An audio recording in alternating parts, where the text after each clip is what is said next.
Avete mai sentito come se una parte di voi fosse rimasta nascosta, sconosciuta a voi stessi? La psicanalisi è quella che ci aiuta ad entrare in questo mondo inesplorato. Immaginate di entrare in una stanza dove i segreti più nascosti che ci sono nella vostra mente lentamente vengono svelati. Questo è il mondo affascinante della psicanalisi.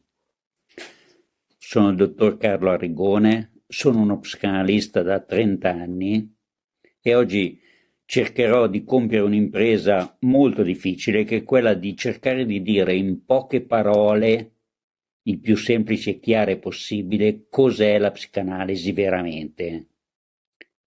È come se oggi vi facessi vedere il divano, che è simbolo della psicanalisi, simbolo del cambiamento che Freud ha operato nel mondo del trattamento psicologico, con un divano, non un lettino, un divano.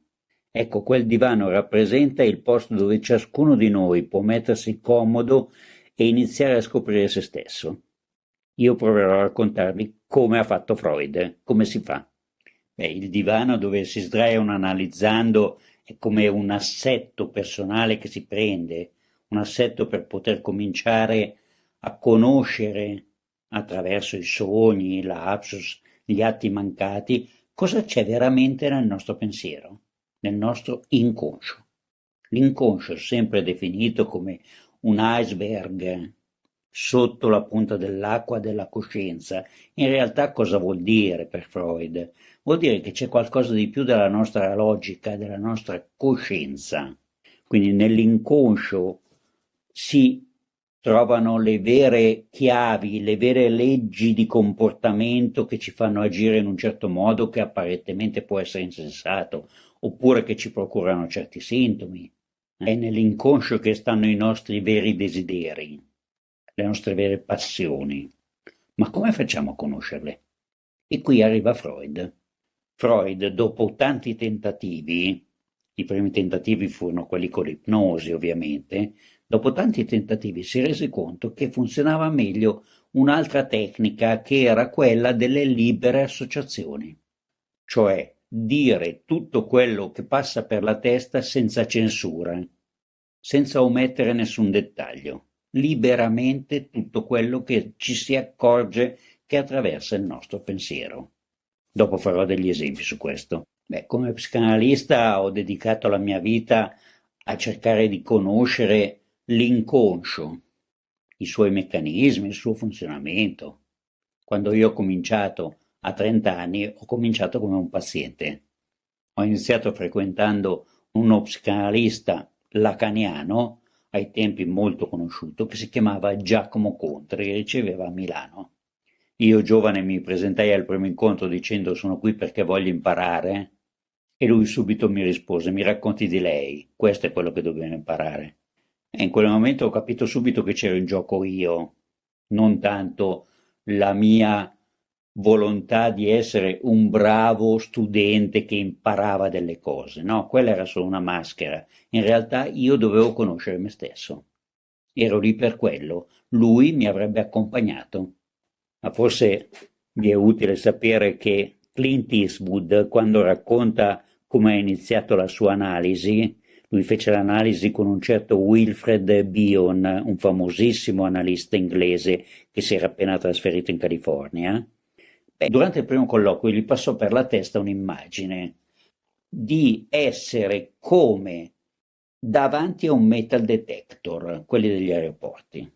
Cioè, l'analista gli diede questa impressione e l'analista gli rispose: è molto importante questa immagine, parla di sicurezza e di libertà. Io la lascerò passare dalla mia ispezione, ma passeremo dalla sua di ispezione? Non possiamo saperlo, solo il tempo ce lo dirà. In analisi bisogna darsi tempo. Bion aggiunse: continui a essere sincera o dica tutto quello che le viene in mente senza preoccuparsi, sia libero e onesto. Non si preoccupi di urtare la mia sensibilità o cose del genere. Ci dedicheremo con questo lavoro all'incontro con Clint Eastwood. Qui inizia quel rapporto di ispezione, di verifica, di approfondimento, di conoscenza che si chiama analisi. Un lavoro fatto in due, ma l'ispettore alla fine è il paziente. E io ho frequentato lo studio di Giacomo Contri per 20 anni. Ovviamente non ero uno studente, non ero lì per imparare una tecnica, ero lì perché volevo conoscere me stesso. Volevo capire cosa ci mettevo di mio nei miei errori e cosa potevo metterci di mio per la mia soddisfazione, per vivere una vita gradevole. Qualcuno mi chiede: ma perché sei stato in analisi per così tanto tempo? E la mia risposta è molto semplice: perché mi piaceva. In un'epoca dove tutti dobbiamo andare veloci, rapidi, dobbiamo essere produttivi, si guardano i risultati, l'analisi ha un'importanza rilevante perché va su un altro binario. Ci prendiamo tutto il tempo che ci occorre, liberamente. Stiamo facendo un lavoro che richiede pazienza, non per niente il paziente si chiama così, per dare un senso, il proprio senso, ciascuno alla sua vita. Ma come è cominciata la psicanalisi? Cioè, come ha cominciato Freud? Dopo tanto lavoro, Freud si accorse, no, che c'era una buona parte della nostra vita psichica, il cosiddetto pensiero, che non coincideva con la razionalità, con ciò che tutti noi pensiamo di sapere di noi stessi. Cioè, fuori dalla nostra consapevolezza c'è molto altro. Questo molto altro, l'inconscio, appare alla nostra coscienza come qualcosa di irrazionale, di assurdo, di non ragionevole. Lui aveva a che fare con delle persone che soffrivano di qualche patologia nevrotica, in particolare l'isteria e l'ossessione, e si accorse che l'inibizione, i sintomi nevrotici e l'angoscia erano dei segnali che l'inconscio produceva per manifestare il disagio che stava avvenendo. C'era un qualche conflitto tra coscienza e qualcos'altro inconscio, appunto, che faceva star male la persona. Infatti lui diceva: l'io non è più padrone a casa propria. Questa frase di Freud fa ben comprendere cos'è il disagio. Non riesci a fare quello che vorresti. Vorrei ma non posso. Faccio delle cose che sono influenzate da qualche problema che c'è dentro di me, ripeto sempre gli stessi errori, trovo sempre le persone sbagliate, eccetera, eccetera. Eppure sono io che lo faccio. C'è una parte di me che devo conoscere. Introducendo l'inconscio, Freud non l'ha inventato, ha preso questo concetto che era già dell'Ottocento in alcuni grandi filosofi e l'ha portato nel mondo della psiche. Quindi la sua scoperta non fu l'inconscio, fu il modo di guardarlo. Come si fa a scoprire cosa c'è lì dentro, in questa cosa che sappiamo già che c'è ma che non capiamo? Alla fine l'inconscio comunque, attraverso i sintomi, l'inibizione e l'angoscia, è un saggio di Freud, ci sta cercando di aiutare. L'inconscio è un amico. Se noi lo guardiamo così, dobbiamo cercare di capire cosa ci sta dicendo il nostro amico. È qui per aiutarci, è qui per rimetterci sulla strada giusta. Qual è la strada? La scoperta di Freud, che in fondo è molto semplice, lo sappiamo tutti. La nostra strada è il principio di piacere, che non è quella follia erotica che tutti pensano. No, vuol semplicemente dire che noi nella nostra vita vogliamo stare bene, vogliamo riuscire bene, avere un senso nelle cose che facciamo, avere soddisfazioni dalle nostre esperienze, dal nostro lavoro, dalle nostre relazioni. Cioè, principio di piacere uguale, noi cerchiamo beneficio per la nostra esistenza. Ma veniamo al passaggio fondamentale, quello che ha segnato la differenza tra tutto ciò che si faceva prima e quello che si è cominciato a fare con la psicoanalisi. Freud era un medico, veniva dal mondo medico e, come tutti i medici, cercava delle terapie. Nel campo della psiche La terapia che andava per la maggiore in quel momento era l'ipnosi. Freud aveva imparato queste cose da Charcot, eccetera. L'ipnosi cosa significava? Che attraverso la suggestione indotta nel paziente si cercava di eliminare i sintomi. Ben presto Freud si rende conto che il metodo medico, quindi ipnosi, usato con il lettino del medico, non funzionava, ma non perché fosse sbagliato, ma perché era un'azione che qualcuno compiva direttamente sul paziente. Quindi faceva in modo che quello si trasformasse secondo le indicazioni del medico. E l'obiettivo di Freud non era fare questo, ma era quello di liberare quell'io che non era più padrone a casa sua. Allora dice, ma se io invece di liberarlo gli porto un altro che comanda ancora al suo posto, non sto facendo un buon servizio alla libertà. E così introdusse le libere associazioni, le quali sono una tecnica ben precisa che va proprio sotto il fronte della libertà, ovvero sia libere associazioni, libero pensiero, tutto quello che ti passa per la testa. Nella libera associazione è il paziente che produce i suoi pensieri liberamente, che siano sogni, che siano lapsus, che siano libere associazioni di idee tra una cosa, stavo dicendo questo e mi è venuto in mente quell'altra. Quindi il passaggio fondamentale fu tra ti ipnotizzo, cioè ti faccio star bene a modo mio, a libere associazioni, stai bene a modo tuo. Sei libero di scegliere come star bene e se vuoi stare bene. La libertà prevede anche questo. Vi faccio un esempio per comprenderci meglio. Durante una seduta a questa persona viene in mente un sogno che fa abbastanza spesso, sogno ricorrente. Sogna di essere al mare, in un posto bellissimo che non conosce. Lei adora il mare, gli piace tantissimo, ma quel posto non lo riconosce.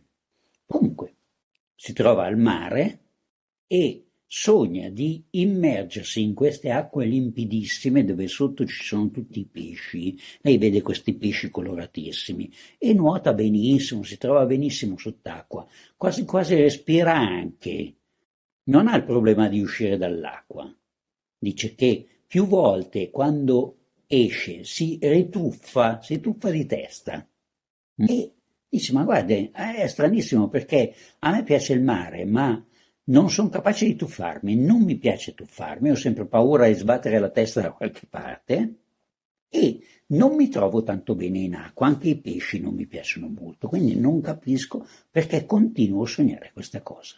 Le lascio dire quello che vuole intorno al sogno. Questa persona, chissà come mai, non lo sa neanche lei, si mette a parlare del suo lavoro, di quanto non le piaccia e di quanto vorrebbe cambiare lavoro. Ha già individuato cosa le piacerebbe fare, ma non si decide mai. Il mio commento fu solo, non si tuffa. A quel punto è tutto chiaro. Il suo sogno gli sta dicendo, tuffati, vai, ti troverai bene. Quindi, grazie alle libere associazioni, il sogno diventa evidente nella sua semplicità. Io adesso l'ho molto riassunto per farvi capire cosa intendo quando parlo di libere associazioni. Il sogno diventa molto evidente. Non è l'analista che dice al paziente cosa deve fare. Mi dia un consiglio. Faccio bene o faccio male a cambiare lavoro? Ma devo rischiare o non devo rischiare? Il consiglio te l'ha dato il tuo inconscio e ti ha detto guarda che sei pronto per farlo, buttati, tuffati, appunto, in questo mare che è bello. Il sogno risulta subito chiaro anche alla paziente, non c'è bisogno neanche che io aggiunga altro. Infatti deduce, quindi devo tuffarmi. Questo hai sognato. È chiaro il passaggio tra l'ipnosi e la libera associazione. Nell'ipnosi c'è una suggestione che è prodotta dal terapeuta. Nella libera associazione fa tutto il paziente. Ascolta solo quello che gli viene in mente, sarà il suo inconscio a produrre dei pensieri. Non c'è bisogno di nessuna suggestione, ci sono i sogni, ci sono i lapsus, ci sono gli atti mancati, le dimenticanze. abbiamo tutta una serie di materiale che è già lì, senza bisogno che io ci metta nulla di mio, deve fare tutto il paziente. Andare a pescare in quel lago dove vengono su appunto dei pesci, darli a prendere. Quindi è lui, l'inconscio, che produce tutto il materiale che ci serve e ci dà le indicazioni su come muoverci. Bisogna imparare ad ascoltarlo, quindi l'analista cosa fa? Ti accompagna per cercare di decifrare questi messaggi che sono un po' in codice. Basta. È sufficiente l'aiuto ad ascoltare l'inconscio. È l'inconscio il vero terapeuta. Lo psicanalista non fa terapia. Allora, quali sono le cose fondamentali dell'analisi? Possiamo definirle in 3 punti essenziali. Il primo è quello che ho detto per tutto questo tempo, ovvero sia una tecnica molto precisa che si chiama libere associazioni. Questa è la prima e vera invenzione di Freud, che ha istituito un metodo di lavoro diverso da tutti gli altri. Non è più una terapia, ma è una cura. Ci si prende cura dei propri pensieri, li si ascolta, si cerca di capirli, gli si gira intorno, li si coccola. Quindi primo punto la tecnica, secondo punto la cura, terzo punto il risultato di queste 2 cose, ovvero sia una serie di conoscenze che attraverso questa via si acquisiscono. In questa serie di conoscenze abbiamo un mare, che oggi non posso dire, ovviamente. Concetti fondamentali nucleati da Freud, i più importanti, ve li elenco solo alla mia maniera, quindi come funziona la persona, io, es, superio. Ho fatto dei video dove parlo di queste cose, dove parlo dell'inconscio e dove parlo del superio. Quindi chi vuole approfondire va a vedere quelli. Quel continuo movimento alla ricerca della soddisfazione che Freud ha chiamato pulsione. La pulsione è un moto. Farò un video su questo, ma quindi adesso dico solo che questa pulsione è un moto per arrivare alla meta della soddisfazione, con vari contenuti.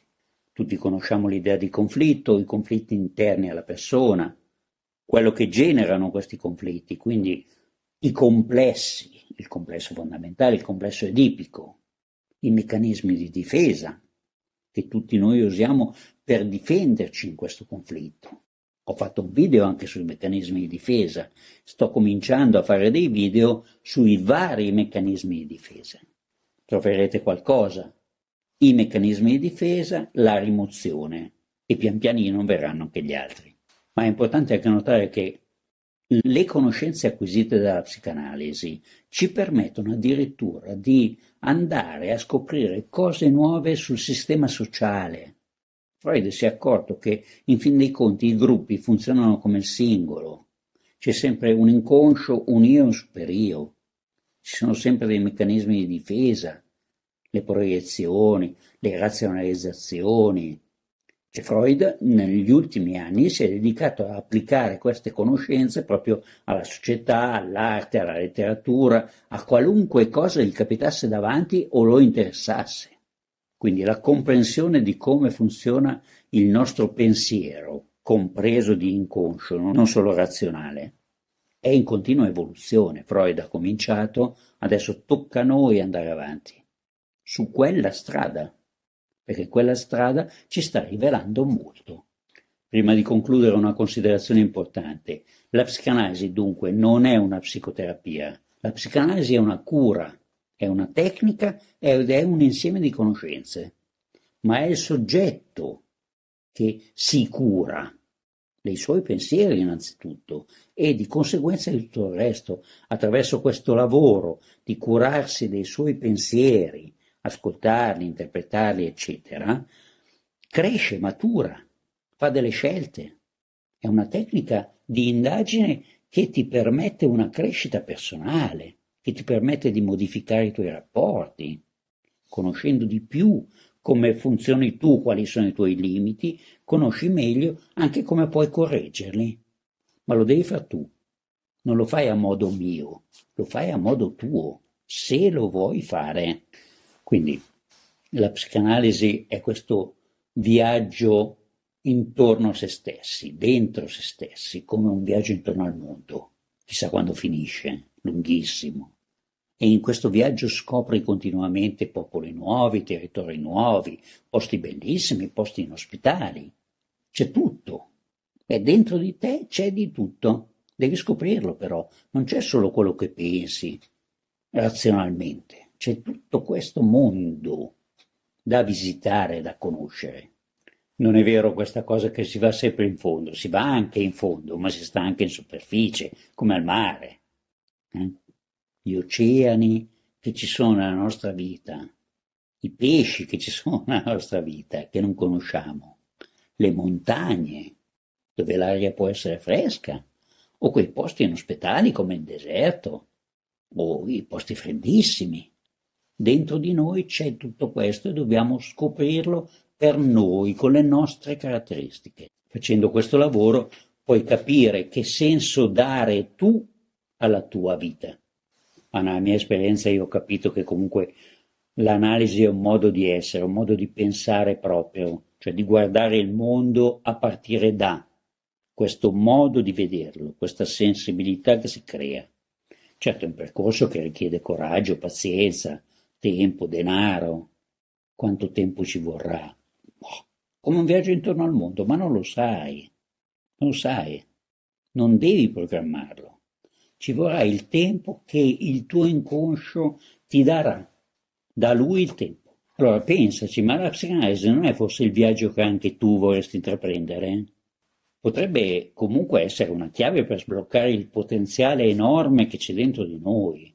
Tutto chiuso dentro perché bloccato dalla coscienza che ci chiude in questa gabbia. Coscienza non è solo morale, La coscienza è anche il dover fare. Allora, quanto potrebbe migliorare la nostra vita quotidiana se ci conoscessimo bene? Che potenziale avrebbe? Quante cose in più potremmo fare? Quanto migliorerebbero le nostre relazioni? Smetteremmo di fare gli stessi errori? La psicanalisi non modifica solo noi stessi, modifica anche il nostro modo di stare al mondo, quindi i nostri rapporti, il nostro modo di lavorare, il nostro modo di stare con le persone che ci sono care. Se questo video ti ha aiutato a capire qualcosa di com'è veramente la psicanalisi e non quella pagliacciata che tanti dicono sulla sessualità che non c'entra un bel niente, sessualità è sempre uguale ai rapporti. Beh, se questo video ti ha aiutato un pochino, vai avanti, leggi, studia, guarda altri video, informati, approfondisci. E se ti sembra che sia un viaggio interessante, vuoi farlo anche tu, ma perché no? Ti rivolgi a un analista competente e cominci.